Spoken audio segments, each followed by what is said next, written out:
Okay, everybody, apologies for the delay. Technical difficulties with PowerPoint and Windows 11 and Chrome not all working together very well. So I have to do this one on Google Slides again. So apologies and bear with me. 719562 is the number. And all right.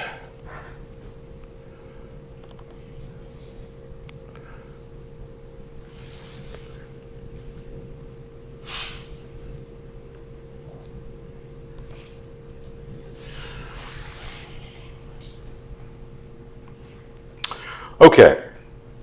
I want to talk today. Well, first of all, let me just say about the difference between me and Watson. During the Civil War, I talked about the difference that freedom made in terms of morale and logistics and intelligence, and how that affected the war. Watson's story is basically about the U.S. colored troops. And he makes a mistake that many other historians make when they talk about the U.S. colored troops, is that they assume that that's their official name, the U.S. colored troops, that the 180,000 black men who are kind of listed as having served in the war, that they were all soldiers, and that's actually not true. So you look up Wikipedia and all these other sorts of things, it'll tell you that there are 180,000 black soldiers in the Union Army, and there's nothing like that number. There's something like, I would say 30 or 40,000 tops. The other 150,000 black men who are being counted were those people that I was talking about. The pioneers and the people who are building and rebuilding track and those sorts of people. They were never formally in the Union Army, but one historian in 1952 threw them all into the Union Army, and ever since then we've had this idea that there were 180,000 troops. And so Watson's story is that basically the transition to bringing in black soldiers into the war. The problem with that is that there are relatively few black soldiers who are fighting in the Civil War, and they are in relatively unimportant battles. I think the much more important story is the way in which slavery ends in the rural country, in the South, the way in which, when sort of taking people seriously, black men and women seriously, as agents, as spies, as people who do the labor that makes this fighting possible, that actually changes the capacity of the Union Army in really important ways. But if we just count the number of soldiers, which is what Watson does, we get a kind of misleading picture. Does that make sense? So that's one difference between me and Watson, is I think that for me it's the whole army that changes, and the whole army's role in this conflict that changes, not just the arrival of black troops, which I think it's important, it's hugely important, but it's a relatively small number of soldiers in a relatively small number of engagements. And I don't think it's that important in terms of that particular issue is that important in terms of the way in which the war ends. How many were soldiers?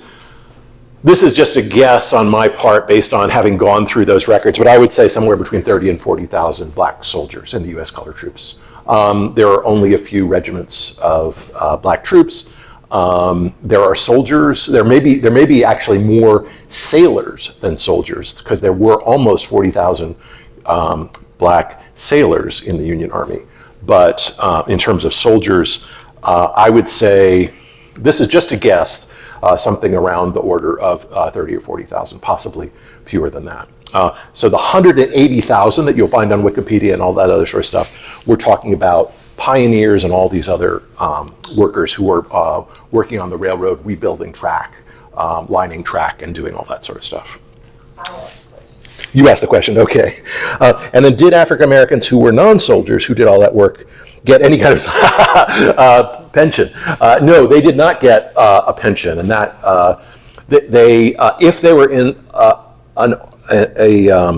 regiment, then they did get a pension. If they just worked for the railroad or something like that, as far as I know, they did not get pensions. So it was quite a bit cheaper for the Union Army as a whole and the U.S. government as a whole to prosecute this war by using these people not as formal soldiers. Okay. Really looking forward to this showing up on YouTube and getting all the pushback from my other colleagues, but there we are. Okay, I want to talk today about John Henry, and it's important to understand, I think, the story of John Henry in part because he is connected with this group of people who he was a person who was involved in this conflict, but not as a soldier. And his story has become one of the most popular sources of American folklore. And I hope that this music works. It does not. Okay, so John Henry. The story of John Henry is a story about a powerful black man who gets into a race with a steam drill. And side by side, John Henry is racing, the steam drill is racing, and at the end of the day, John Henry defeats the steam drill, but he dies at the end of the day. That's the story of John Henry.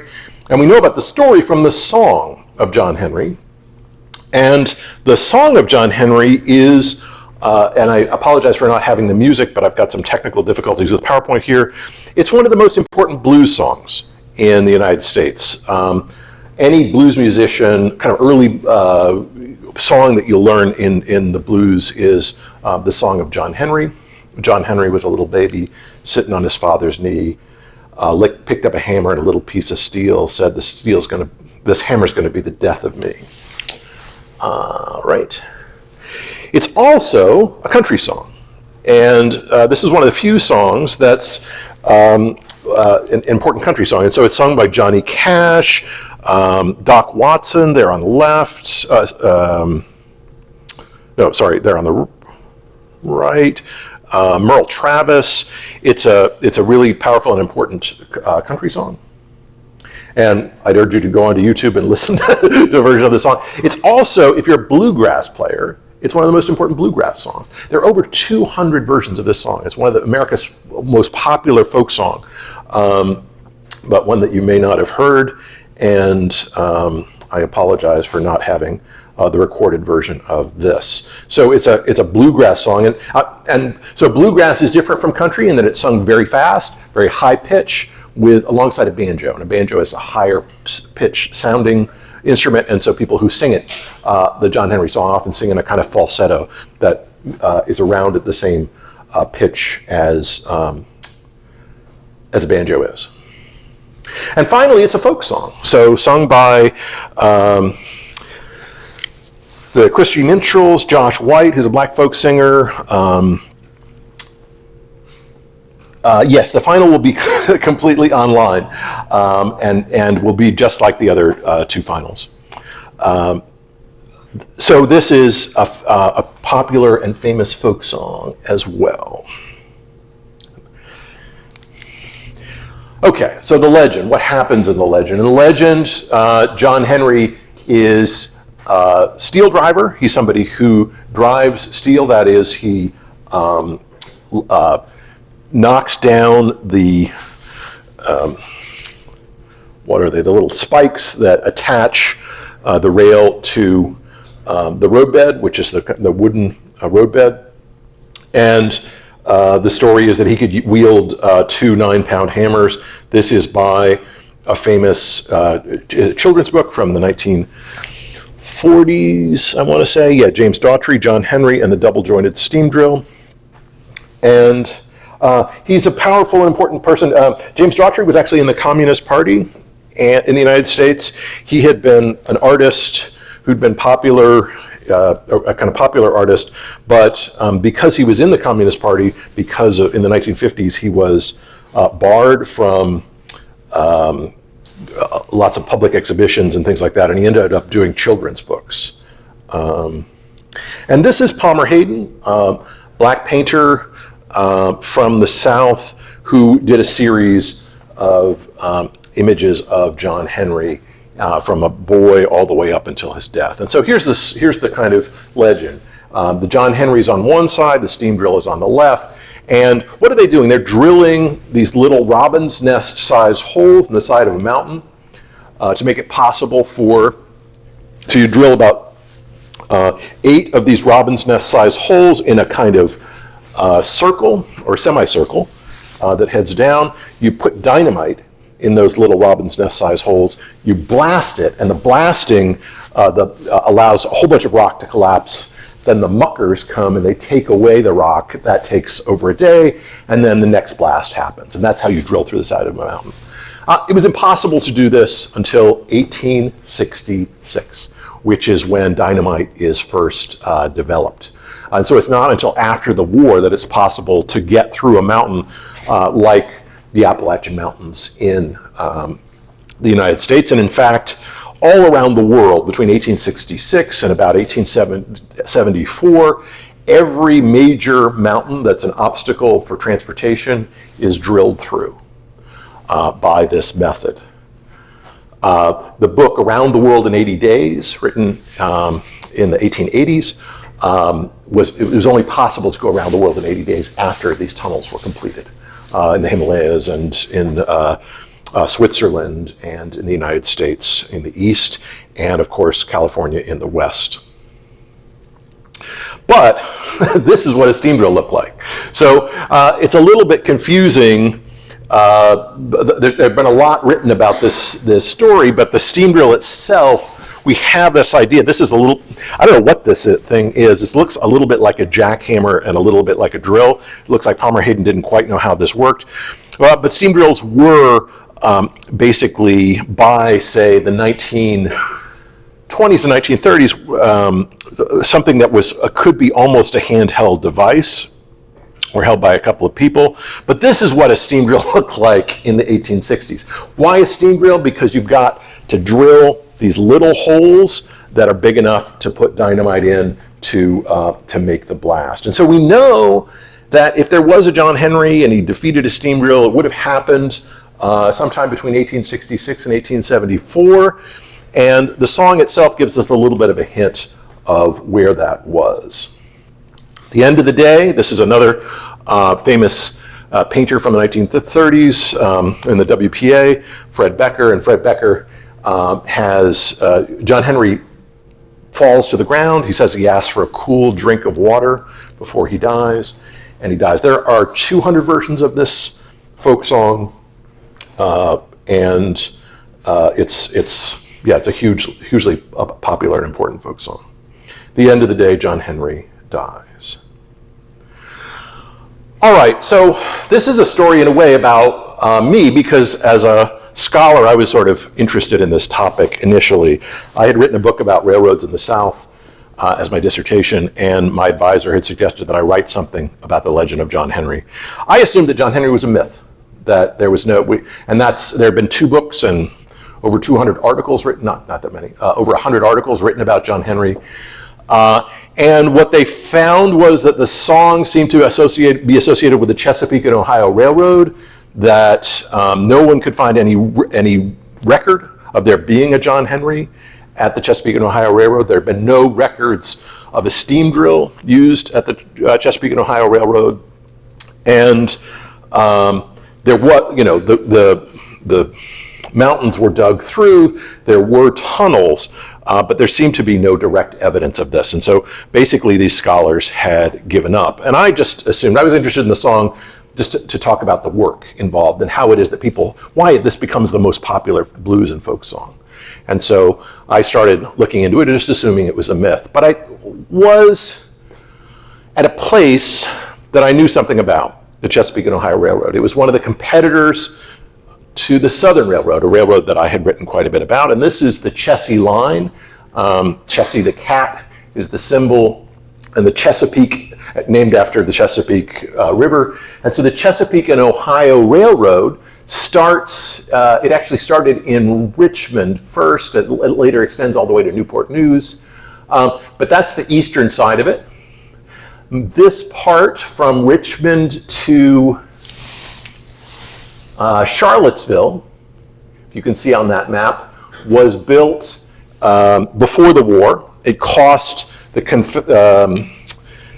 Virginia state government over $2 million to get it through, to get it all the way up to Charlottesville. But it didn't go any further than that because, as you can see past Charlottesville, you've got the spine of the Appalachian Mountains, which are very high. And that section from Charlottesville to the White Sulphur Springs, well, actually from Charlottesville all the way to Huntington, Virginia, is completed basically in the 1870s. So I knew that. I knew the sort of construction history of it. And I knew a little bit about the person who had built the Chesapeake and Ohio Railroad, and the person, that is the president of the company that had built it, and that was Collis Potter Huntington.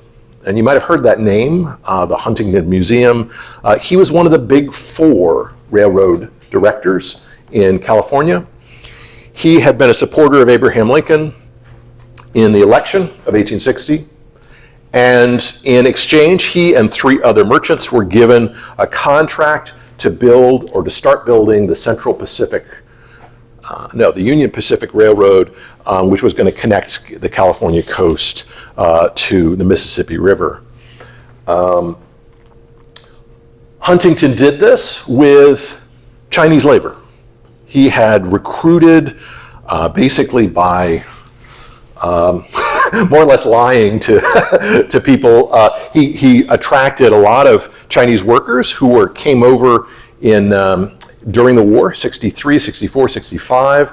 Many of them died in the construction of these tunnels. And so I knew that Huntington knew quite a bit about this construction. He had used these Chinese workers, but that it was a grim story. And so this idea that John Henry would be a powerful black man who could command any amount of money, and that's what people said who lived in the region around the railroad, just didn't seem to make a whole lot of sense. The Chinese workers who were there were very badly treated, and in fact, the largest export from California in 1866 to China was the bones of people who had died in the construction of this railroad. People had their bones returned to be buried with their ancestors. So this was a grim story in which people died from explosions, they died from cave-ins, they died from the dust that was generated in the construction. And so the idea that this was, some heroic story in 1866, 68 or 69, around the time that this railroad was completed, seemed unlikely to me. Now, the funny thing about the Song of John Henry is there's no copyright to it. And the reason there's no copyright to it is because it's discovered by folklorists around 1914 and 1915, and by that time it's all over the South. People know it in Mississippi, they know it in Louisiana, they know it in Virginia, South Carolina, and of course West Virginia. And there's a scrap of it that John Lomax gets that says, has a few things you'll see here. He's the best steel driver on the C&O road. He belongs to the steel driving crew. This connects it to the Chesapeake and Ohio. And then they brought John Henry from the White House, took him in the tunnel to drive. He drove so hard he broke his heart, laid down his hammer, and he died. And then on the Lewis Chappell's version, there are a few of them that say the Big Bend Tunnel on the C&O road is going to be the death of me. And there is Great Bend Tunnel, it's also called the Big Bend Tunnel, on the Chesapeake and Ohio Railroad, and that's where people went in the 1930s to try to find the legend of John Henry. They were mostly folklorists. Now, a folklorist is basically somebody who teaches American history, English in the South, but doesn't have access to any new or distinctive sources. And so there are a number of English professors who kind of reinvented themselves as folklorists. They listened to songs and then they traveled back and forth in other parts of the South to collect those songs. And that's how John Lomax gets his start. That's how Lewis Chappell gets their start. So they become fascinated by this story, right, of the construction of this tunnel. Fiddlin' John Carson produces the first recorded version of this song in 1933. And by that time, the sort of folklore trail goes a little bit cold, because after 1933, the song that most people know is the recorded version of the song. It's very widely distributed. It costs a nickel to play a jukebox, a new invention in the 1930s, and jukeboxes were very, very popular in bars and things like that. You could also listen to music on the radio. Most people in the South had to listen to music on the radio from their cars by plugging in the battery to the car to a radio, as most Southern households did not have electricity. But still, nonetheless, the recorded song traveled very widely and increasingly replaced any of the multiple versions of the songs that existed. So this is what happens to the John Henry song, is that there were, between 1915 and 1933, there are all these great collected versions of the song, something like 40 or 50 different versions of the song. But by around 1935, everybody's got pretty much the same version of the song. And this is the image that they get, when the folklorists get, when they travel up to the Big Bend Tunnel near Beckley, West Virginia, is that John Henry was 6'8". He had a rhinestone belt buckle. He was a powerful man, and he could command any amount of money for the work that he did. There are a couple problems with these folklorists. The first folklorist who went up to West Virginia didn't trust black people, and he believed that black people lied. And so he only interviewed white people in Beckley, West Virginia. There were some black people who had stories about John Henry, but he wouldn't listen to them because they didn't suit his idea about what the right story should be. At one point, he chased a man out of. He says this in a footnote. He chased a man out of a black man out of his house, telling out of the house that he was interviewing him, saying that he was a lie and a damn lie. The people collect this folklore. They can't find John Henry. They can't find the steam drill. They can't find any correspondence between the actual events of the 1870s and the song that becomes so popular in the South, particularly among black men and women, particularly among people who are in the construction fields who sing this song at work. Okay. Oh, and there's Huntington, and this is Huntington himself, sort of before and after he becomes fabulously wealthy. He becomes more and more eccentric the richer he gets. And this is just an image of one of the cave-ins that took place, in which killed Chinese workers in the West. The one thing I knew about the Chesapeake and Ohio Railroad, though, is I had a couple of advantages over these folklorists. The folklorists had done this work in the 1920s and 1930s. I had a couple of advantages. I was a historian. I had access to primary sources that they didn't have. I knew precisely how and when the railroad was built. And I knew that in the private records of the Southern Railway that they complained that the Chesapeake and Ohio Railroad owned all the people in the Virginia Penitentiary between 1868 and 1872. And that they used those men to build the tunnels on the C&O Railroad. So I thought, well, if there was a John Henry, the likelihood would be that he was a convict in the Virginia Penitentiary. This was just a guess. And this is the Virginia Penitentiary. So I started to write an article about this. I made this postcard my background screen so that every time I sat down, I wouldn't, play a video game or, do something else, but I would focus on the paper that I was supposed to write. This is in around 1999, and I knew that there was something about the story connection between John Henry and the Virginia Penitentiary, so I made this my background screen. As I'm listening to versions of the song and trying to transcribe them, I heard a line from, it appears many times, which is they took John Henry to the White House. They buried him in the sand. and every locomotive comes roaring by, says, there lies a steel-driving man. And as I'm listening to the song, the kind of hairs stand up in the back of my head, because I had met somebody who's an archivist at the Museum of the Confederacy, who told me that in this spot where the old that white building there in the center of Virginia Penitentiary, in that spot, there had been a recent uncovering. The Ethel Corporation had bought it, and they were expanding the space, and they came across bodies. First a few bodies, and then 200 bodies. All of them men between the ages of 18 and 24. So it was the craziest graveyard you could imagine, and almost all black men. There's one woman, there's one very small baby, but everyone else is a man, and almost all of them black men. So it recurred to me that the song of John Henry might not be a legend after all, that it might be a story about where the bodies are buried, a story about a real event that took place between 1868 and 1872. And so that's when I started digging around. And this is another image. Now, first of all, you have a question. Why would there be a postcard of the Virginia Penitentiary taken in 1912? Like, you can imagine what you put on the back of it. Saw this place and thought of you, or, wish you were here, something like that.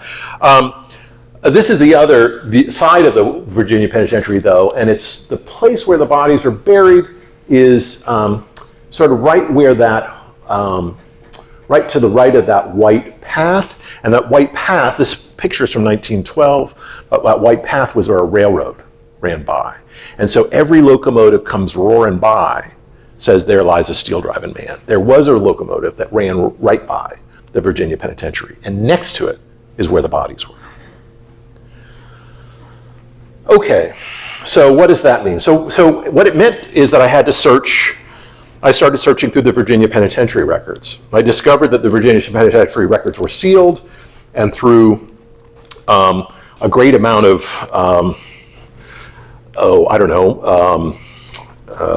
just asking questions again and again and again of different archivists, I finally persuaded one archivist to let me look at the papers.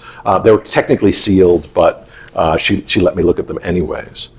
And in it, I found that the first person sent in a group of 20 to the Big Bend Tunnel to the West Virginia mountains to do tunnel construction was a man named John Henry.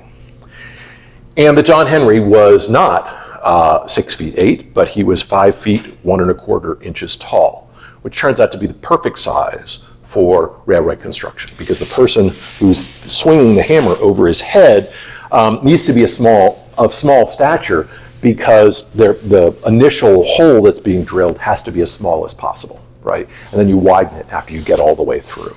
And so what you want is a powerful person, but you want a short person to do this.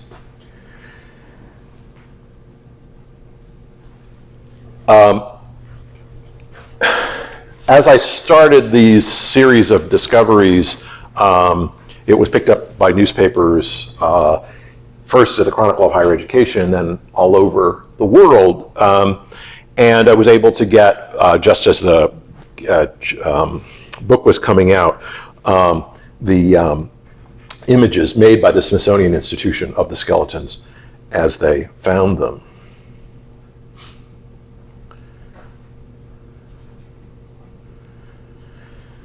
So starting with the Virginia Penitentiary, the story looks totally different. And the Virginia Penitentiary records describe how the men who were used on the Chesapeake and Ohio Railroad were dying in very large numbers. That something like 20% of them died every year at the Virginia Penitentiary. But in the surgeon's report, the surgeon was responsible for the lives of these penitentiary inmates. He said that this was not his fault, that they were returned to him in a weakened condition coming from the Chesapeake and Ohio Railroad, and that they died shortly after that. In all, there were something like 180 to 200 men who died in the space of 6 years while this railroad was being constructed. And if you start at the penitentiary, you can see him there at number 10, John Henry, 19-year-old black man in 1870, which would have been about a year before he died. And this is him in the Virginia penitentiary records themselves. And you can see here that he's prisoner number 497. He's from Prince George County, and he's actually born in New Jersey. So I found that material, found that there was a John Henry, found that he had been sent out, found that he died along with these other people, but it still didn't prove that this was the John Henry of the song. It was a pretty good chance, but, and so then I used something called WorldCat, which is, we use often when we're looking for books that are very rare. You can use WorldCat, just go to worldcat.org and type in a name, and it tells you which libraries have which books. Well, right around 1990 or so, archivists who had manuscript collections started entering manuscript collections in WorldCat. So if you're looking for private papers, personal papers that are held by an archive, the way to find them is with WorldCat. And so what I did is I sat down and I typed in the names, the first and last names of the 4 contractors who I knew from the Virginia penitentiary records had been involved in the construction of these tunnels. And what I found was the documents that everyone said had been destroyed. The documents of the Chesapeake and Ohio Railroad, the construction documents. Chesapeake and Ohio had said that all of the records had been destroyed in a fire in 1920, but that wasn't true. The construction records had been saved, and they ended up at the Western Reserve Historical Society. And if you see there, if you type in Perry, Tracy, and Whitcomb, which were the 3 persons, you find a couple of things, anthologies, and then this, correspondence, 1869 to 1874, with Collis Potter Huntington, Perry, Tracy, Whitcomb, and Chesapeake and Ohio Railroad Company. Nobody had ever seen these records before or looked at them before I got to them. And what they showed was the Chesapeake and Ohio Railroad Company had brought in steam drills at a different tunnel, not the Big Bend Tunnel of the C&O Road, but one right near it, about a mile away, called the Lewis Tunnel, right on the border between Virginia and West Virginia. And that was at the spine of the Appalachian Mountains, which is the most difficult part to get through. And in it, it showed that they had to, they tried to do the work with steam drills, 3 different kinds of steam drills. Each one failed, and they had to finish the work with convicts.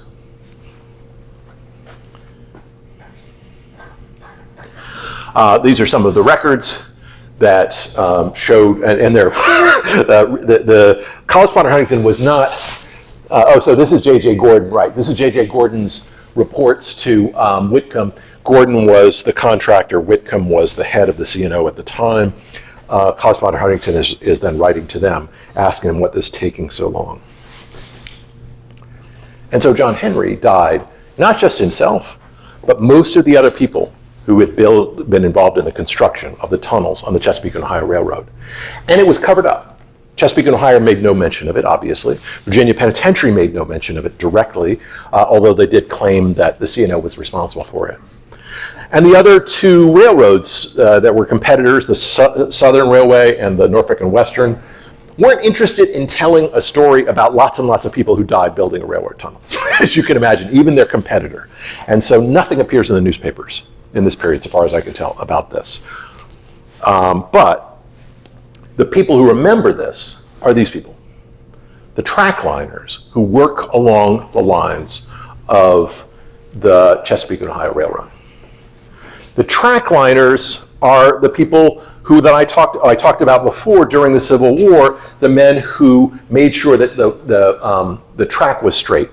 You need 1 track liner for every mile of railroad track in the 1860s and 70s. All the way up until 1920 or so. There were 100,000 black men who worked on railroad construction and reconstruction. It made them, in the South, it made them the biggest industrial workforce of any workforce in the South. And these men were young men. They were between the ages of 18 and 30. By 30, your back is in such terrible pain that you can't actually continue this work. You might be a janitor or something like that, but this is not a work for even middle-aged men. These men need to line up, track, and they do that by lining up 5 at a time, holding these things, Gandy dancers' hammers, and they all have to lift at the same time. They have to line and reline that track every day, almost. Somebody comes along and throws down a red handkerchief everywhere that the track is out of line, then these men come along. And to set the pace of the work, they use their track lining hammers, called Gandy dancers' hammers, and a maul, which kind of goes underneath the maul, and they all have to lift at the same time, and the way that they coordinate that work is with a song. I got a gal, lives on the hill, she won't do it, but her sister will. And the gaps in those songs tell you when to pull. And John Henry is one of those songs that has that gap in the middle that's used to sing. And I apologize, I can't play you the song because of technical difficulties, but I have a recording from convict workers who had been involved in the construction of this, who were recorded in the 1930s singing the John Henry song. It's sung very slowly, and it's sung as a work song. No, Watson does not have any discussion about the support that railroad construction received from African Americans. These track liners are the people who carry on the legend of John Henry. The other people who carry it along are convicts who presumably know the song, having heard it in prisons. Convicts become an important source for folklore after 1933 because they remember songs because they're not listening to the radio. And so they have songs that they learned from their parents or grandparents. And the third people who sing this song are miners, and miners sing it when they're doing drilling and things like that needs work. So when we think about song, we shouldn't think about something that people sing to each other with a musical accompaniment to make people feel better. That sometimes a song is a tool. And for these track liners, the song was a tool. And what better tool than a song about somebody working too hard and dying, right? If you work too hard, you'll kill yourself. And so the Song of John Henry is a kind of perfect work song. It's this song that travels throughout the South from the 1880s through the 1920s until it's discovered by folklorists. Apologies. And over time, John Henry becomes more and more powerful because steam drills become more and more powerful. So the idea of beating a steam drill becomes a seemingly impossible task. He becomes this muscle man. He must be a muscle man if he can defeat a steam drill.